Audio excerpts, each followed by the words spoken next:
లోకస్వార్త 15వ అధ్యాయం. ఒకప్పుడు సమస్తమైన సుంకరులను పాపులను ఆయన బోధ వినుటకు ఆయన దగ్గరకు వచ్చుచుండగా పరిసయ్యులను శాస్త్రులను అది చూచి ఇతడు పాపులను చేర్చుకొని వారితో కూడా భోజనము చేయుచున్నాడని చాలా సనుక్కొనిది. అందుకు ఆయన వారితో ఈ ఉపమానము చెప్పెను. మీలో ఏ మనుష్యునికైనను 100 గొర్రెలు కలిగి ఉండగా వాటిలో ఒకటి తప్పిపోయిన ఎడల అతడు 99 అడవిలో విడిచిపెట్టి తప్పిపోయినది దొరుకు వరకు దానిని వెళ్ళడా? అది దొరికినప్పుడు సంతోషముతో దానిని తన భుజముల మీద వేసుకొని ఇంటికి వచ్చి తన స్నేహితులను పొరుగువారిని పిలిచి, మీరు నాతో కూడా సంతోషించుడి, తప్పిపోయిన నా గొర్రె దొరికినదని వారితో చెప్పును కదా. అటువలే మారు మనసు అక్కరలేని 99 మంది నీతిమంతుల విషయమై కలుగు సంతోషము కంటే మారు మనసు పొందు ఒక్క పాపి విషయమై పరలోకమందు ఎక్కువ సంతోషము కలుగును. ఏ స్త్రీకైనను 10 వెండి నాణెములుండగా వాటిలో ఒక నాణెము పోగొట్టుకుంటే ఆమె దీపము వెలిగించి ఇల్లు ఊడ్చి అది దొరుకు వరకు జాగ్రత్తగా వెతకదా?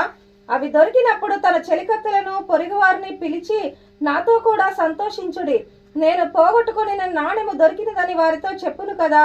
అటువలే మారు మనస్సు పొందు ఒక పాపి విషయమై దేవుని దూతల ఎదుట సంతోషము కలుగునని మీతో చెప్పుచున్నాను నేను. చూడండి, ఇక్కడ దేవుని యొక్క లేఖన భాగంలో చూసినట్లయితే ఒక వ్యక్తి ఉన్నాడట, అతడికి 100 గొర్రెలు ఉన్నాయంట. ఆ 100 గొర్రెల్లో ఒక గొర్రె మాత్రం తప్పిందట. ఇంకొక స్త్రీకి 10 వెండి నాణ్యాలు బంగారపు నాణ్యాలు ఉన్నాయట. ఆ 10 నాణ్యాల్లో ఒక్క నాణ్యం పోయిందట. మరి 99 గొర్రెలు ఉన్నటువంటి వ్యక్తి 99 గొర్రెలు ఉన్నటువంటి వ్యక్తికి చాలదా? తప్పిపోయినటువంటి ఒక గొర్రె కోసం వెతకటానికి వెళ్ళాడట. ఎలా వెళ్ళాడు? 99 గొర్రెలను విడిచి తప్పిపోయిన దాన్ని వెతకటం ప్రారంభించాడు. ఎలాగా? దొరుకు వరకు వెతుకుతానే ఉన్నాడట. దొరుకు వరకు వెతుకుతా, పొందుకునేంత వరకు ప్రయాసపడుట, సంపాదించేంత వరకు కష్టపడుట. ఇవి భూమి మీద ఉన్నటువంటి విధానములు. కనుక ఆ వ్యక్తికేమో 100 గొర్రెల్లో ఒకటి పోయిందంట. ఆ స్త్రీకేమో 10 బంగారు నాణ్యాల్లో ఒక నాణ్యం పోయింది. కాబట్టి వెతుకు వరకు జాగ్రత్తగా వెతుకుతూ వెతుకుతూ దొరికేంత వరకు వెతుకుతూ వెతుకుతూ వెతుకుతూ జాగ్రత్తగా దొరికేంత వరకు వెతుకుతూనే ఉన్నారట. ఈ రోజున క్రైస్తవ జీవితంలో ఇది లేదు, విశ్వాస జీవితంలో ఇది లేదు, భక్తి జీవితంలో ఇది లేదు. ఏది లేదు? దొరికే వరకు వెతికే విధానం, దొరికే వరకు వెతికే విధానం, పొందుకునేంత వరకు ప్రయాసపడే విధానం, పొందుకునేంత వరకు ప్రార్థించే జీవితం ఉందా? లేదు. ఈ రోజున మనం నేర్చుకోవాల్సినటువంటి ప్రాముఖ్యమైన పాఠం ఇదే. దేన్ని వెతుకుతున్నాం? భూమి మీద పిల్లలు వెతుకుతున్నారు. ఏ సమయం దొరికిందా, ఎక్కడ ఏ విధంగా ఆటలాడుకోవాలా అని. యవనస్తులు వెతుకుతున్నారు. ఎక్కడ ఎలాంటి అమ్మాయి అబ్బాయిలు దొరుకుతారా అని. వివాహమైన వారు వెతుకుతున్నారు. ఎక్కడ ఏ పని దొరికిందా, ఎక్కడ ఏమి సంపాదించాలా, డబ్బుని ఏ విధంగా సంపాదించాలి, పేరు ప్రఖ్యాతులను ఏ విధంగా సంపాదించాలి, ధనధాన్యములను ఏ విధంగా సంపాదించాలి, ఆస్తులు అంతస్తులు ఏ విధంగా కూడబెట్టాలి వెతుకుతున్నారు. ఈ వ్యాపారం ద్వారానా, ఈ పంట ద్వారానా, లేదంటే ఉద్యోగం ద్వారానా, దేని ద్వారా?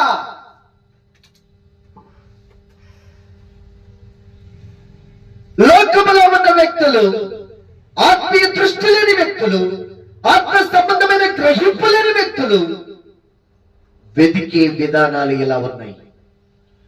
కానీ ఒక క్రైస్తవుడిగా, ఒక విశ్వాసిగా, ఒక భక్తి కలిగినటువంటి దేవుని యొక్క కుమారుడిగా, కుమార్తెగా, పరలోక రాజ్యానికి వారసుడిగా, నీతి సూర్యుని యొక్క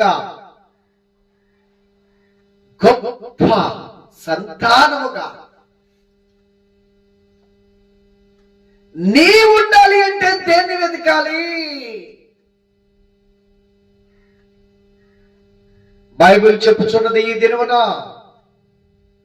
మొదట నా రాజ్యమును, నా నీతిని వెతకండి, అప్పుడు మీకు కావలసినవన్నిటిని నేను అనుగ్రహిస్తాను. కనుక ప్రియ సహోదరి సహోదరులారా, ఈ రోజున మన జీవితంలో దేవుడు చెప్పినటువంటి ఆజ్ఞ మొట్టమొదట నా నీతిని, నా రాజ్యమును, నా నీతిని వెతకండి. ఈ రోజున ఎంతమంది దేవుని రాజ్యమును, దేవుని నీతిని వెతికే వారిగా ఉంటున్నారు? దేవుని రాజ్యమును వెతుకుటలో, దేవుని నీతిని వెతుకుటలో ఎందుకంటే వెనకబడిపోతున్నారు. అసలు పోగొట్టుకున్నామనే విషయం మరిచిపోయారు. పోగొట్టుకున్నామనే విషయాన్ని మరిచిపోయారు కాబట్టి వెతకటలేదు. అదే పోయినది గుర్తుంటే, నాకు 99 గొర్రెలే ఉన్నాయి, ఒక గొర్రె లేదు, దొరుకు వరకు వెతుకుతున్నాడు. నా యొక్క 10 బంగారపు నాణెములు ఉన్నాయి, ఒక నాణెం పోయింది, దొరుకు వరకు వెతుకుతూ ఉన్నది. ఈ రోజున ఒక విశ్వాసిగా, ఒక క్రైస్తవుడిగా, ఒక పరలోక రాజ్యానికి వారసుడిగా, సృష్టికర్త అయిన దేవునికి కుమారుడిగా, కుమార్తెగా నువ్వేం కోల్పోయావో, ఏం ఎదుగుతున్నావో అర్థమవుతుందా? ప్రియులారా, ఒక్కసారి మనం గమనించినట్లయితే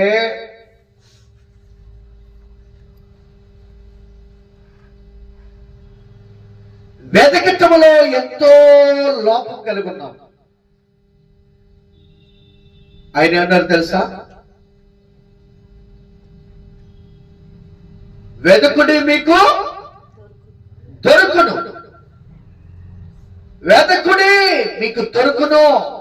ఎంత గొప్ప వాగ్దానం అండి! వెతికితే దొరికే దేవుడు ఆయన,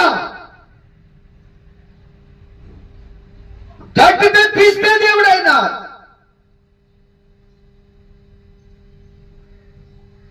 ఈ రోజున ఎంతమంది వెతకటలేదు, వెతకటంలో శ్రద్ధ లేదు.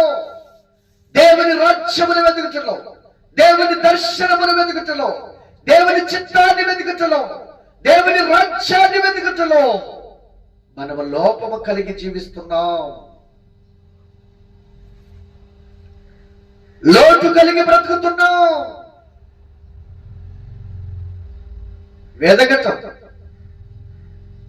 ఈ వెదగటం అనేది దొరికేంత వరకు వెతకాలి.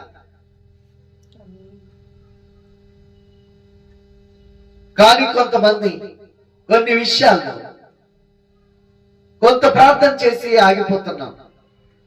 కొన్ని రోజులు, కొన్ని నెలలు ప్రార్థన చేసి విరమించుకుంటున్నాం. అది కాదు దేవుడు చెప్పింది. వెతకుడి మీకు దొరుకును. ఇది దేవుడు నీకు ఇస్తున్న వాగ్దానం. నువ్వు వెతికితే తప్పకుండా నీకు దొరుకుతుంది బహుమానం.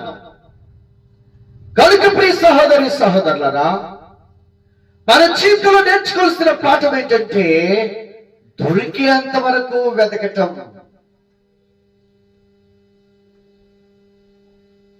దొరికేంత వరకు వెతకాలి. అసలు ఏం పోయిందని? పరిశుద్ధత పోయిందనే గ్రహింపుందా? విశ్వాసము పోయిందనే గ్రహింపుందా? నీతి పోయిందనే గ్రహింపుందా? సత్యాత్మను కోల్పోయాననే గ్రహింపుందా? పరిశుద్ధాత్మను కోల్పోయానే గ్రహింపుందా? పరలోకానికి వారసత్వాన్ని కోల్పోయాననే గ్రహింపుందా? పరిశుద్ధ దినాన్ని కోల్పోతున్నాననే గ్రహింపుందా? విశ్వాస ఉపవాస దినాన్ని కోల్పోతున్నాననే గ్రహింపుందా? వాక్యాన్ని అనుసరించలేక కోల్పోతున్నాననే గ్రహింపుందా? ఆజ్ఞలను కట్టడంలో విధులను గాయకులేక నేను కోల్పోతున్నాను. నేను దేవుని సన్నిధిని పోగొట్టుకుంటున్నాను. నేను దేవుని ఆత్మను పోగొట్టుకుంటున్నాను. నేను దేవుని శక్తిని పోగొట్టుకుంటున్నాను. నేను దేవుని మహిమను పోగొట్టుకుంటున్నాను. చివరికి ఆ దేవుడిచ్చే నిత్య మహిమ రాజ్యాన్ని పోగొట్టుకుంటున్నాను అని గ్రహింపు వస్తే దాన్ని వెతుకుతాం. గ్రహింపు లేని వాడు ఏం వెతుకుతాడు? గ్రహింపు లేని వాడు వెతకలేడు. ఇదిగో నా జీవితంలో దీన్ని నేను కోల్పోయాను అని అంటే దాన్ని వెతుకుతాం. నా జీవితంలో ఇది నేను పోగొట్టుకున్నాను అని అంటే దాన్ని వెతుకుతాం. పోగొట్టుకున్న విషయమే తెలియనప్పుడు, పోగొట్టుకున్న విషయాన్ని మర్చిపోయినప్పుడు ఇంక దేన్ని వెతుకుతారు? ఇంక దేన్ని వెతుకుతారు? లోకాన్ని వెతుకుతారు, పాపాన్ని వెతుకుతారు. ఇదిగో ఇక్కడ 3వ భాగంలో చూస్తే ఒక తండ్రికి 2 కుమారులు. ఒక చిన్న కుమారుడు గ్రహింపును కోల్పోయాడు. ఏం గ్రహింపు? అతను కష్టపడి సంపాదించింది కాదు, అతడు చెమటొచ్చి సాధించినది కాదు. తండ్రి కష్టపడి, తన సహోదరుడు కష్టపడి సంపాదించినటువంటి ఆస్తి. సహోదరుడు కూడా కాదు, తన తండ్రి కష్టపడి సంపాదించిన ఆస్తి. ఎందుకంటే తన సహోదరుడు అన్నాడు, ఈ నీ ఆస్తి అంటే తండ్రి ఆస్తి. తండ్రి కష్టపడి సంపాదించాడు. తండ్రి కష్టపడి చెమటొచ్చి రాత్రి పగళ్ళు నిద్ర ఆహారం లేకుండా కష్టపడి సంపాదించినటువంటి ఆస్తి. ఆ గ్రహింపు ఎవరికి లేదు? చిన్న కుమారుడికి లేదు. లేక అయ్యో నాకు దేవుడిచ్చినటువంటి భాగ్యం ఇది, నాకు దేవుడిచ్చినటువంటి వరం ఇది, ఈ తండ్రిని నాకు ఇచ్చినటువంటి ఈ తండ్రిని నాకు తండ్రిగా ఇచ్చినందుకు దేవునికి కృతజ్ఞతలు, ఈ తండ్రి కష్టపడి నా కొరకు సంపాదించినందుకు దేవునికి కృతజ్ఞతలు అని చెప్పడానికి బదులు ఏమన్నాడు తెలుసా? తండ్రి నాకు రావాల్సినటువంటి వాటా, ఆస్తిలో నాకు రావాల్సిన భాగం నాకు ఇవ్వు, నాకు ఇచ్చేయి అంటున్నాడు. తాను కష్టపడి సంపాదించాడా? తాను కష్టపడి ఏమైనా సాధించాడా? ఏమీ లేదు. హాయిగా తిని తిరుగుతున్నాడంతే. లోక సామెత ఉంది కదా, కష్టపడింది ఒకడు, అనుభవించేది మరొకడట్ల.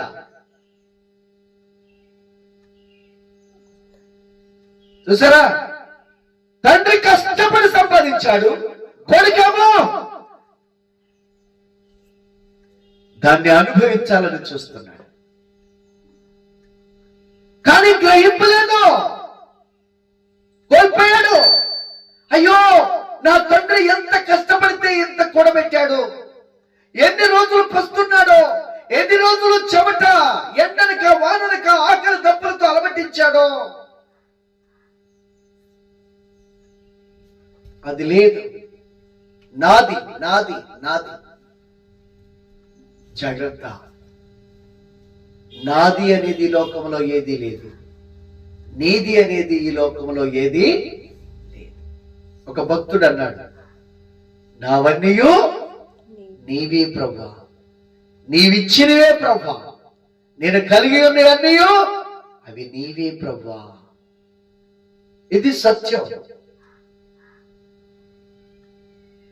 మరి ఈ రోజున ఏమి కలిగి ఉన్నామో అవన్నీ దేవుడిచ్చినవి. దేవుడిచ్చిన భాగ్యమని, దేవుడిచ్చిన కృప అని, దేవుడిచ్చినటువంటి ఆశీర్వాదం అని, దేవుడిచ్చిన ఆస్తి అని, దేవుడిచ్చినటువంటి ఆ కుమారత్వం అనేటువంటి స్వాస్థ్యం అనే గ్రహింపు లేకుండా నాది నాకు ఇచ్చేయి అని తీసుకొని పోట్లాడి తన భాగాన్ని తీసుకుని వెళ్ళిపోయాడు. ఎక్కడికి వెళ్ళిపోయాడు? ఏం చేయాలని వెళ్ళాడు?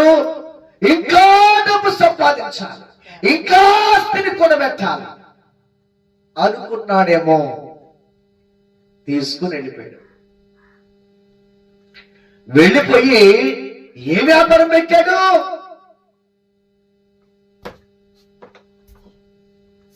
అన్నేమో కష్టపడి పంటలు పండిస్తున్నాడు, రాత్రనిగా పగలనగా గొర్రెలను కాస్త అలాగ సంపాదన కూడబెడుతున్నారు. కానీ వీడేమో అలా కష్టపడి సంపాదించిన ఆస్తిని తీసుకుని వెళ్ళి దేవునికి విరోధమైనటువంటి పని ప్రారంభించాడు. శాపగ్రస్తమైనటువంటి పని చేయడానికి పూనుకున్నాడు. సమస్తమును కోల్పోయి నిర్వీర్యమై జీవితమును ప్రాణమును కోల్పోయేటటువంటి పని ప్రారంభించాడు. ఏంటో తెలుసా? అది వేశ్యలతో తిరగడం, వేశ్యలతో తన ఆస్తిని తినివేయడం. ఓ డబ్బుంది, అందమైనటువంటి స్త్రీలను, అందమైనటువంటి అమ్మాయిలను ఎంత కావాలంటే అంత ఇసిరి పడేటివి. అంతే. చివరికి ఏమైపోయాడో తెలుసా? పందులు తినేటటువంటి పట్టు తినే స్థితికి దిగజారిపోయాడు. ఈ రోజున చాలా మంది తల్లిదండ్రులు కష్టపడి సంపాదించిన ఆస్తిని ఏ విధంగా ఖర్చు చేయాలా, ఏ విధంగా దుబారా చేయాలా, ఏ విధంగా పాడు చేయాలా, కష్టపడి రోజంతా పనిచేసినటువంటి కష్టార్జితాన్ని బార్ షాపుల్లో, వేశ్య గృహాల్లో, జూదపు ప్యాకెట్లలో, చీకటి రహస్యమైన బ్రతుకుల్లో ఖర్చు పెట్టేస్తున్నారు. మొత్తం నాశనం చేసేస్తున్నారు మొత్తం. అరే, దేవుడిచ్చిన భాగ్యం ఇది, దేవుడిచ్చిన కృప ఇది అనే గ్రహింపు లేదు. ప్రియులరా, ఈ యవనస్తుడు కూడా అలాగే తన జీవితంలో ఏం పోగొట్టుకుంటున్నాడో అర్థం అవట్లా, ఏం కోల్పోతున్నాడో తెలియట్లా. పోతనే ఉంది, ఖర్చు అయిపోతుంది, పోగొట్టుకుంటున్నాడు. ఏం పోగొట్టుకున్నాడు? తండ్రి ఇచ్చిన స్వాస్థ్యాన్ని పోగొట్టుకున్నాడు, తండ్రి కష్టార్జితమును, తండ్రి ఆస్తిని, తనకు రావాల్సిన వాట, తనకు రావాల్సిన భాగము. ఓ ప్రియులరా, అంతా కూడా నాశనం చేస్తున్నాడు, అంత నాశనం చేస్తున్నాడు. కొంతమంది జీవితంలో అంత నాశనం అయిపోయిన తర్వాత అప్పుడు వస్తుందండి. ఈ యవనస్తుడు కూడా అప్పుడే వచ్చింది. అంత పోయింది, అంత నాశనం చేసుకున్నాడు, అంత పోగొట్టుకున్నాడు. ఏం పోగొట్టుకున్నాడు? వయసును పోగొట్టుకున్నాడు, సమయాన్ని పోగొట్టుకున్నాడు. కొనలేనిది సమయం, మరలా తిరిగి రానిది వయస్సు, తిరిగి రాని వయస్సును కోల్పోయాడు. లోకములో వెలకట్టలేనిటువంటి తిరిగి సంపాదించలేని సమయాన్ని కోల్పోయాడు. అంతేకాదు, తండ్రి ఇచ్చినటువంటి స్వాస్థ్యమైనటువంటి ఆస్తిని కూడా కోల్పోయాడు.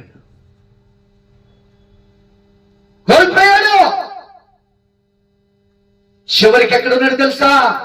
కట్టుకోవడానికి బట్ట లేదు, తినడానికి తిండి లేదు, ఉండటానికి ఇల్లు లేదు, దిక్కు తోచని స్థితిలో ఆకలి మంటతో అలమటిస్తూ పందులు కాపలా కుదిరాడండి. దేనికి? పందులు కాపలా కుదిరాడు జీతగాడిగా, పందులు కాసే జీతగాడు, గొర్రెలు కాసే గొర్రెల కాపరి కాదు, పందులు కాసేటువంటి పందులు కాపరి. ఎంత హీనమైన స్థితి దిగజారిపోయాడో చూడండి. ఆయనను అతనికి అన్నం పెట్టట్లా, కడుపు నిండా ఆకలి బాధతో ఆ పందులు తినేటటువంటి పొట్టులు తిని తన ప్రాణాన్ని తగ్గించుకోవాలనే పరిస్థితి దిగజారిపోయాడు. లేకుంటే ప్రాణం కోల్పోయే స్థితిలో ఉన్నాడు, ప్రాణం పోగొట్టుకునే స్థితిలో ఉన్నాడు. ఏం చేయాలి?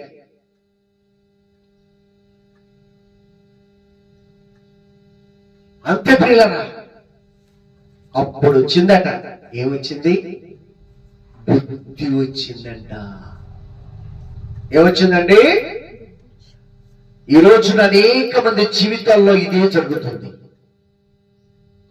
జీవితం అంతా కోల్పోయేంత వరకు, సమయం అంతా కోల్పోయేంత వరకు, వయసు అంతా కోల్పోయేంత వరకు దేవుని చిత్తం ఏంటో, దేవుని ప్రణాళిక ఏంటో, దేవుని ఉద్దేశములేంటో తెలియట్లేదు వాళ్ళకి. శరీరిచ్చలు వెతుకుతున్నారు, లోకాశలు వెతుకుతున్నారు, ధనాపేక్ష పరులైపోతున్నారు.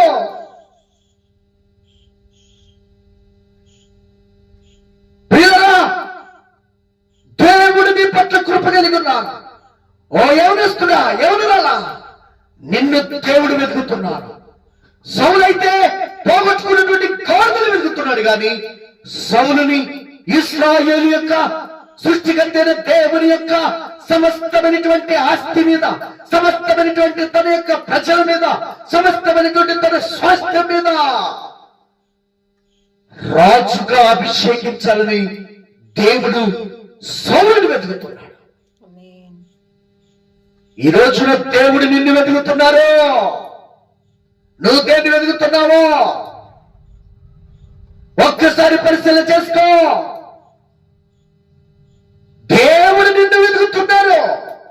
నిన్ను ఒక మహిమోన్నతమైనటువంటి ఆయన యొక్క సైనికుడిగా వాడుకోవాలని, శిష్యుడిగా వాడుకోవాలని, ఆయన యొక్క శక్తి చేత, బలము చేత, ఆయన ప్రభావం చేత ఆయన కార్యములు నీ ద్వారా జరిగించాలని.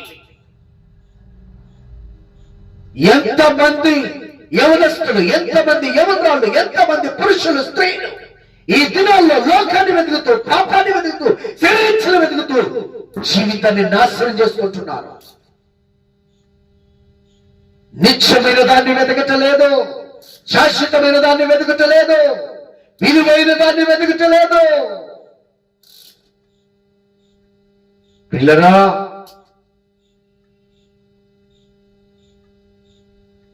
దేవుడు వెతుకుతున్నారు. ఎవరో తెలుసా?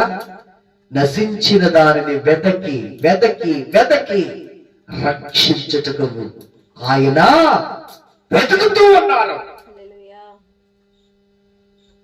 నీవు నశించి నరకాలకంటే ఇష్టమైన దేవుడు, నీవు నశించి పాతాళంలో ప్రళయానికి గురయ్యని నిన్ను వెతుకుతున్నాడు. అందుకే ఈ సువార్త నీకు అందిస్తున్నారు, అందుకే ఈ మాటలు నీతో మాట్లాడుతున్నారు. నీవే నశించిపోయే స్థితిలో ఉన్నావు.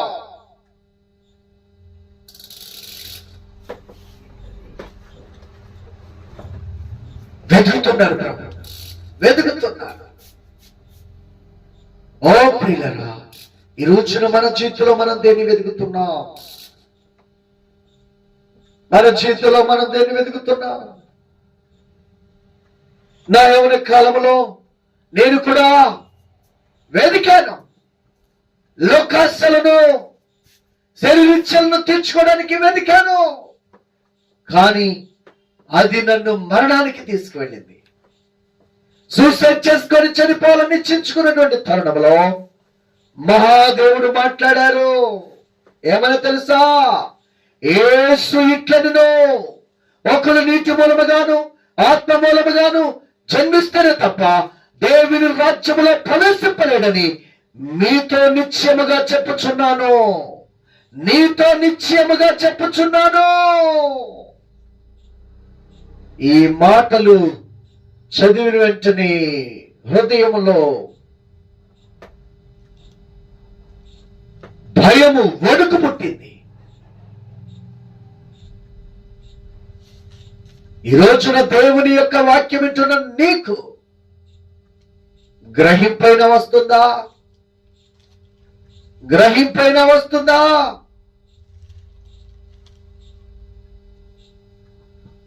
అంతే. సమస్తమును విడిచిపెట్టి, సమస్తమును కాదనుకొని, ఓ ప్రియులరా, దేవుని పాదాల చెంతకు వెళ్ళాను, ఆయన శరణు తెచ్చాను. అంతే.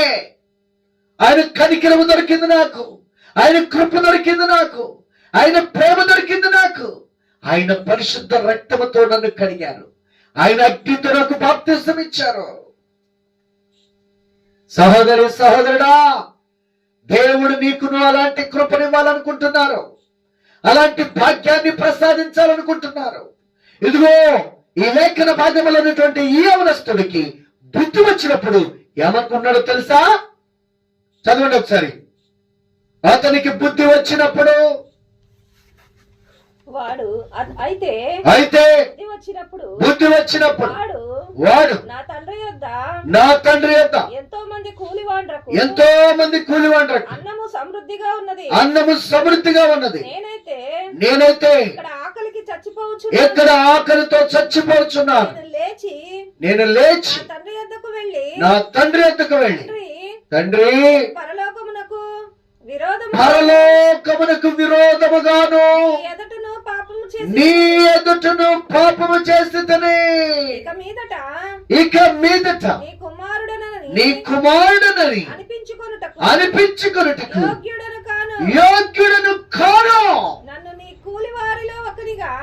పిల్లరా, ఈ గ్రహింపు రావాలి ప్రతి వ్యక్తికి. ఈ గ్రహింపు, ఈ కనివిప్పు కలగాలి ప్రతి మనిషికి.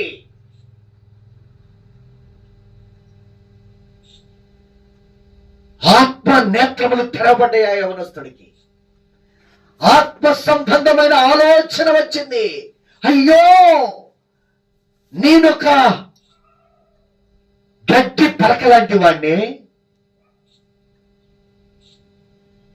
గడ్డి పువ్వు లాంటి వాడిని, నీటి పురుగు లాంటి వాడిని, నీటి ఆవిరి లాంటి వాడిని. నేను ఇంతలో కనబడి అంతలో మాయమైపోయే బ్రతుకునాదే. ఏంటి నేను ఎలా చేశాను? దేవుడు నన్ను ప్రేమించి మంచి తండ్రినిచ్చి, దేవుడు నన్ను ప్రేమించి మంచి సహోదరునిచ్చి, దేవుడు నన్ను ప్రేమించి గొప్ప ఆస్తి అంతస్తులు కూడబెట్టి స్వాస్థ్యముగా నాకు ఇస్తే నేనేం చేశాను? దుర్వ్యాపారము చేశాను, సమస్తాన్ని నాశనం చేశాను, సమస్తాన్ని పోగొట్టుకున్నాను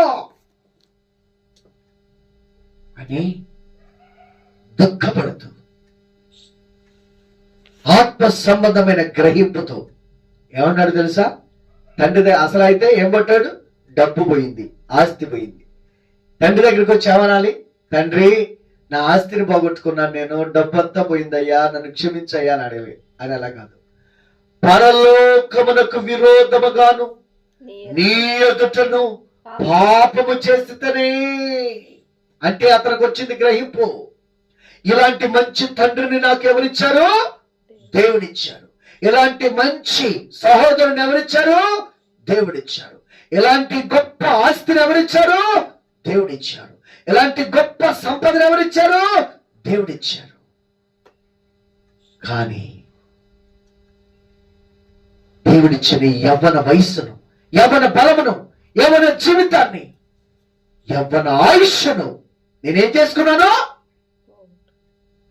పోగొట్టుకున్నాను, పాడు చేసుకున్నాను, పత్రం చేశాను. కనుక మరలా నేను వెళ్ళి అది దొరకు వరకు వెదకాలి. బా సహోదరి సహోదరుడా, ఈ గ్రహింపు రావాలయ్యా, ఈ మనస్సు రావాలయ్యా మనకి. అంతే, వెళ్ళడం. ఏమన్నా అనుకొని నా తండ్రిని కొట్టని తిట్టని. ఆయన దగ్గర పనిచేసే వాళ్ళలో ఒక పనివాడిగా నన్ను పెట్టుకున్నా చాలు, 3 పూట్ల నాకు సమృద్ధి అయిన ఆహారం దొరుకుతుంది. ఇప్పుడైతే ఒక్క పూట కూడా ఆహారం లేక చచ్చే స్థితిలో ఉన్నాడు అని వెళ్ళాడండి. తండ్రి దగ్గరికి వెళ్ళి అంటున్నాడు. ఏమన్నాడో తెలుసా? చూడండి. తండ్రి, తండ్రి, నేను పరలోకమునకు విరోధముగాను నీ ఎదుటను పాపము చేసితిని. ఇక మీదట నీ కుమారుడనని అనిపించుకొనుటకు యోగ్యుడను కాను. నీ కూలివారిలో ఒకనిగా పెట్టుకొనుమని చెప్పాడండి. కింద భాగం చదవాలి. చెప్పాడు అంతే. అప్పుడు ఆ కుమారుడు తండ్రి, ఎంత గొప్ప విషయమో చూడండి ప్రియులరా. మానవ జీవితంలో అనేక సందర్భాల్లో శరీర వాంఛలను బట్టు, లోక ఇచ్చలను బట్టు, స్నేహితుల బట్టు, లేక వాళ్ళ యొక్క ఆలోచనల బట్టు, సాతాను యొక్క శోధన బట్టు నీవు పరిశుద్ధతను కోల్పోయి ఉండవచ్చు, విశ్వాసాన్ని కోల్పోయి ఉండవచ్చు, నీతిని కోల్పోయి ఉండవచ్చు, సత్యాన్ని కోల్పోయి ఉండవచ్చు, రక్షణ కోల్పోయి ఉండవచ్చు. అలాంటప్పుడు ఏం చేయాలి? దేవుని పాదాల దగ్గరికి రావాలి. మరలా ఎక్కడి నుంచి అయితే పారిపోయిండో అక్కడికి తిరిగి వచ్చేశాడు. నీవెక్కడి నుండి వచ్చావో తెలుసా? పరలోకము నుంచి దేవుని చేత పంపించబడినటువంటి వ్యక్తివి నువ్వు మామూలు వ్యక్తివి కాదు. నేను ఒక పిచ్చిగాళ్లే, నేను ఒక పేదవాళ్లే, నేను ఒక స్త్రీలే, నేను ఒక పురుషుళ్లే, ఏదో ఒక గొప్ప ధనవంతుళ్లే, నేను ఒక అధికారులే, నేను ఒక సంపన్నులే అనుకుంటావా? ప్రతి మానవుడిని పరలోకం యొక్క సృష్టికర్త అయిన తండ్రి తన ప్రణాళిక చొప్పున మానవులను భూమి మీద అలా ఏర్పరచుకుంటూ వెళ్ళిపోతున్నాడు, సృజించుకుంటూ వెళ్ళిపోతున్నారు. ఏదో ఆచారబద్ధంగా రాలేదు నువ్వు, అనుకోకుండా రాలేదు నువ్వు. ఒక గొప్ప ప్రణాళికతో, ఒక గొప్ప ప్రభు యొక్క ఉద్దేశంతో భూమి మీద నువ్వు బ్రతుకుతున్నావు, మానవ రూపంలో రూపించబడ్డావు. ఈ యవనస్తుడికి అప్పుడు వచ్చింది గ్రహింపు. అప్పుడు గ్రహింపు వచ్చి ఎక్కడి నుంచి పారిపోయాడు మరలా తిరిగి అక్కడికి వచ్చాడు. వచ్చి తండ్రి పాదాల మీద పడిపోయాడు. కానీ తండ్రి ప్రేమ ఎంత గొప్పదో తెలుసా? తను పశ్చాత్తాపడినది, తన పాపాన్ని ఒప్పుకున్న విషయం, హృదయంలో జరిగిన మార్పు, హృదయంలో జరిగిన జీవితంలో వచ్చిన మారు మనస్సు చూసిన తండ్రి మురికిని చూడలా, చిరిగిపోయిన బట్టలను చూడలా, పెరిగిపోయిన గడ్డాన్ని చూడలా, దుర్వాసన కొడుతున్న శరీరాన్ని చూడలా. అమాంతంగా పరిగెత్తుకొచ్చి కౌగిలించుకొని ముద్దు పెట్టుకున్నాడు. ఎవరు?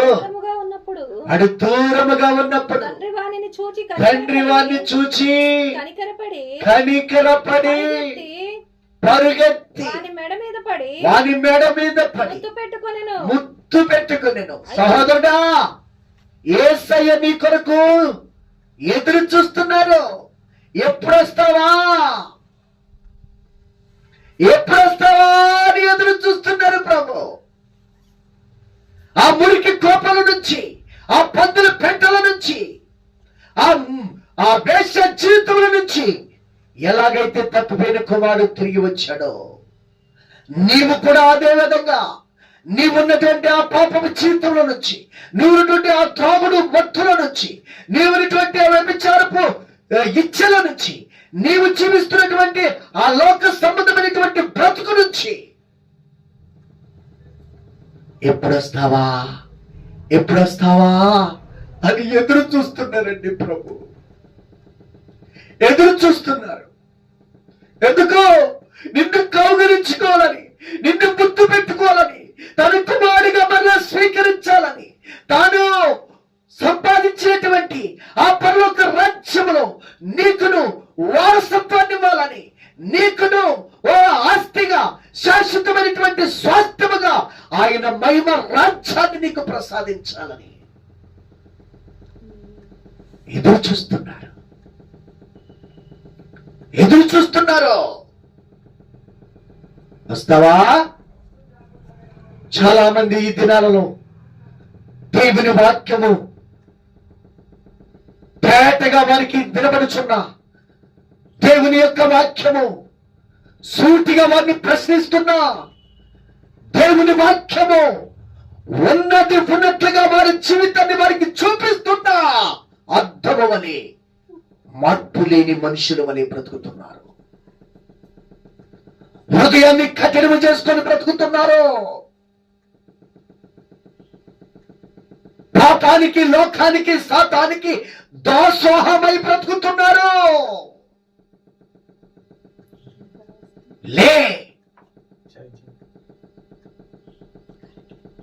లేమో, వెలుగు వచ్చి ఉన్నది, యెహోవా మహిమ నీ మీద ఉదయించునని ప్రభు మాట్లాడుతున్నారు.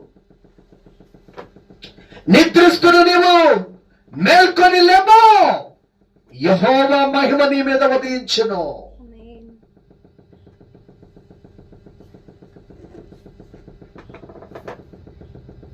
కనుక ప్రియులారా, ఈ రోజున నీ జీవితంలో దేన్ని వెతుకుతున్నావు? వెతుకుని మీకు దొరుకును. ప్రభు వాగ్దానం అది. నువ్వు వెతికితే ప్రభు దొరుకుతారు. మొదట నా రాజ్యమున నీతిని వెతకండి. నువ్వు వెతికితే దేవుని రాజ్యం నీకు దొరికింది. నువ్వు వెతికితే దేవుని నీతిని స్వాస్థ్యమైపోతాయి. ఈ సహోదరి సహోదరుడా, ఈ రోజున దేన్ని వెతుకుతున్నావు? ఎప్పుడైతే ఆ తండ్రి కనికరపడి వచ్చి ముద్దు పెట్టుకొని సమాధానము లేనిటువంటి తన కుమారుడికి సమాధానపు చోళ్లు తొలగించాడు. రక్షణ లేని తన కుమారుడికి రక్షణ వస్త్రములు మరలా తొలగించాడు. రక్షణ పోగొట్టుకున్నాడు, మరలా రక్షణ పొందుకున్నాడు. అభిషేకాన్ని పోగొట్టుకున్నాడు, మరలా నూనె తీసుకొచ్చి చవరము చేయించి అభిషేకించాడు నూనెతో.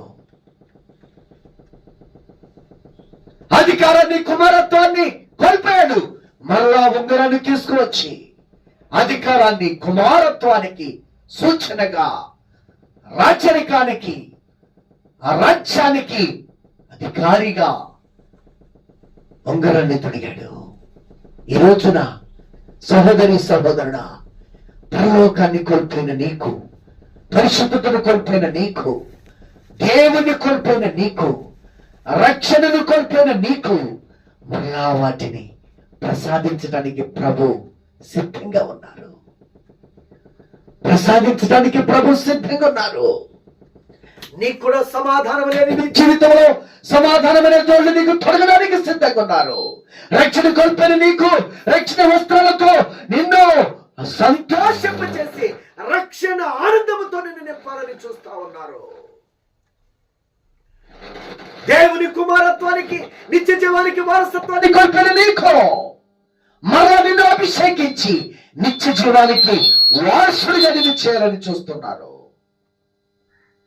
కుమారత్వాన్ని కోల్పోయిన నీకు మరలా తన కుమారుడుగా తన అధికారం నీకిచ్చి, తన శక్తిని నీకిచ్చి, లోకాన్ని జయించి, పాపాన్ని జయించి, సాతాన్ని జయించి, సమస్తమైనటువంటి శక్తులను జయించి ఆ కృపను దేవుడు నీకు ఇవ్వడానికి సిద్ధంగా ఉన్నారు. కావాలా? పోగొట్టుకున్న వాటిని మరలా తిరిగి సంపాదించుకుంటావా? స్వస్థపరిచే వరము కావచ్చు, ప్రవచించే వరము కావచ్చు, ఓ దేవుని వాక్యాన్ని వివరించి అనర్గళంగా చెప్పగలిగినటువంటి స్థితి కావచ్చు, లేక పాపమును ఖండించి నీతిని స్థాపించేటటువంటి కృప కావచ్చు. దేన్ని కోల్పోయావు? ప్రార్థన జీవితాన్ని కోల్పోయావా? పరిశుద్ధాత్మను కోల్పోయావా? దేవుని అభిషేకాన్ని కోల్పోయావా? దేవుడు మరలా నీకు తిరిగి ఇవ్వటానికి సిద్ధంగా ఉన్నారు. తప్పిపోయిన కుమారుడు వలె నువ్వు తిరిగి వస్తే, తప్పిపోయిన కుమారుడు వలె నువ్వు తిరిగి వస్తే ఆయన కౌగిలించుకొని ముద్దు పెట్టి నిన్ను అభిషేకించాలని, రక్షణ ఆనందముతో ఉల్లాస వస్త్రమును ధరింపచేయాలని, సమాధానమనే సిద్ధ మనసుల జోళ్లతో నీ కుటుంబాన్ని కట్టాలని, పరలోకం యొక్క స్వాస్థానికి అర్హుడుగా, వారసుడిగా, దేవుని కుమారుడిగా నిన్ను అభిషేకించాలని ప్రభు సిద్ధంగా ఉన్నారు. వస్తావా? తప్పిపోయిన కుమారులాగా తిరిగి వస్తావా ప్రభు పాదాల దగ్గరికి, ప్రభు యొక్క పరిశుద్ధ లేఖనం ఎందుకు, ప్రభు యొక్క సజీవమైన వాక్యం ఎందుకు వచ్చినట్లయితే ఆయన నిన్ను కడిగి, ఆయన నిన్ను శుద్ధి చేసి నిన్ను పవిత్రపరచడానికి సంసిద్ధంగా ఉన్న దేవుడు. ఎందుకంటే నా పాపములు ఒప్పుకొని విడిచిపెట్టేవాడు, అతిక్రమలు దాచిపెట్టకుండా ఒప్పుకొని విడిచిపెట్టేవాడు దేవుని కనికరాన్ని పొందుకున్నాడు. ఆయన ఎవరైతే పాపములు ఒప్పుకొని విడిచిపెడతారో వారిని ఆయన కడిగి శుద్ధులుగా, పరిశుద్ధులుగా మార్చడానికి సిద్ధంగా ఉన్న దేవుడు. కనుక ప్రియులరా, పరలోక ఆ స్వాస్థ్యాన్ని, ఆ భాగ్యాన్ని కోల్పోతున్నావా? అదే శాశ్వతమైనది, అదే నిత్యమైనది. ఈ భూమి మీద మనం బ్రతికే బ్రతుకు కొద్ది కాలమేనండి, కొద్ది క్షణాలే. ఆ తర్వాత శాశ్వతమైన జీవితం ఉంది, శాశ్వతమైనటువంటి ఆ స్థలం ఉన్నది, నిత్య జీవం ఉన్నది. దాన్ని సంపాదించుకోవడానికి దేవుడిచ్చినటువంటి ఆయుష్ను, దేవుడిచ్చినటువంటి ఈ ఐశ్వర్యమును, దేవుడిచ్చినటువంటి ఈ లోకములో ఉన్నటువంటి ఈ శరీర బ్రతుకును దేవుని మహిమ కొరకు వాడతావా? దేవుని చిత్తానికి ఉపయోగిస్తావా? దేవుని నిత్యమైన రాజ్యమును కట్టడానికి ప్రయాసపడతావా? ఒక్కసారి నిన్ను తగ్గించుకొని ఏం కోల్పోయావో, ఏం పోగొట్టుకున్నావో మరలా దొరికేంత వరకు పట్టుదలతో ప్రార్థన చేస్తావా? యాకోబు పోగొట్టుకున్న దాన్ని గ్రహింపగలిగి, అయ్యో ఈ లోక సంపద కాదు, ఈ లోకం యొక్క ఆస్తి అంతస్తులు కాదు, నేను దేవుని కోల్పోయాను, దేవుని సన్నిధిని కోల్పోయాను, దేవుడిచ్చే రక్షణ కోల్పోయాను, దేవుడిచ్చే నిత్య పరలోక స్వాస్థ్యాన్ని కోల్పోయానని రాత్రంతా పెనుగులాడాడు, రాత్రంతా గోచాడాడు. నువ్వు కూడా అలాగే దేవుడు దీవించేంత వరకు, తాను ఆశించింది పోగొట్టుకుంటూ పొందుకునేంత వరకు ప్రార్థించాడు. నువ్వు కూడా అలా ప్రార్థిస్తావా? పోగొట్టుకున్నది పొందుకునేంత వరకు ప్రభు పాదాల చెంత మొరపెడతావా? అయితే ఇప్పుడే ప్రారంభించి ప్రభు సన్నిధిలో ప్రార్థన చేసుకుందాం. చిన్న ప్రార్థన చేసుకుందాం. పరిశుద్ధుడైన తండ్రి, ప్రేమ కలిగిన ప్రభువా, దయగలిగిన రాజా, నీ పాదాలు స్తుతులు స్తోత్రములు. నీ లేఖన భాగం బట్టి మీకు వందనాలు. మీరు ఇచ్చినటువంటి దైవోపదేశమును బట్టి మీకు స్తోత్రాలు. మీరిచ్చిన పరలోకపు వర్తమానమును బట్టి మీకు స్తోత్రాలు. దేవా, ఈ వాక్యం మా హృదయంలో ముద్రించండి. మేము పోగొట్టుకున్న దాన్ని మరలా రెండంతలుగా, 30 40 100 పొందుకొని మీ రాజ్యము కట్టుటకు, మిమ్మల్ని మహింపరచబట్టుకు, మీ నామాన్ని మహిమ ఘనత ప్రభావములతో పైకెత్తుటకు, మీ సిలువను మోసి మిమ్మను లోకానికి చూపించుటకు కావలసిన కృపను అందించమని క్రీస్తు నామమున ప్రార్థించి వేడుకొనుచున్నాను తండ్రి. ఆమేన్. వందనాలండి. మన తండ్రి అయినటువంటి దేవుని యొక్క దీవెన, కుమారుడైన యేసుక్రీస్తు వారి కృప, పరిశుద్ధాత్మ తండ్రి యొక్క అన్యోన్యమైన సహవాసము, సన్నిధి, ఆయన కృప, ఆయన కనికరము, ఆయన అభిషేకము, ఆయన ఆత్మ శక్తి మనకును, ఈ వాక్యముని పశ్చాత్తాపడి ప్రార్థిస్తున్న ప్రతి బిడ్డకును ప్రసాదించి మహిమ ఘనత ప్రభావములైనే పొందును గాక. ఆమేన్. వందనాలండి.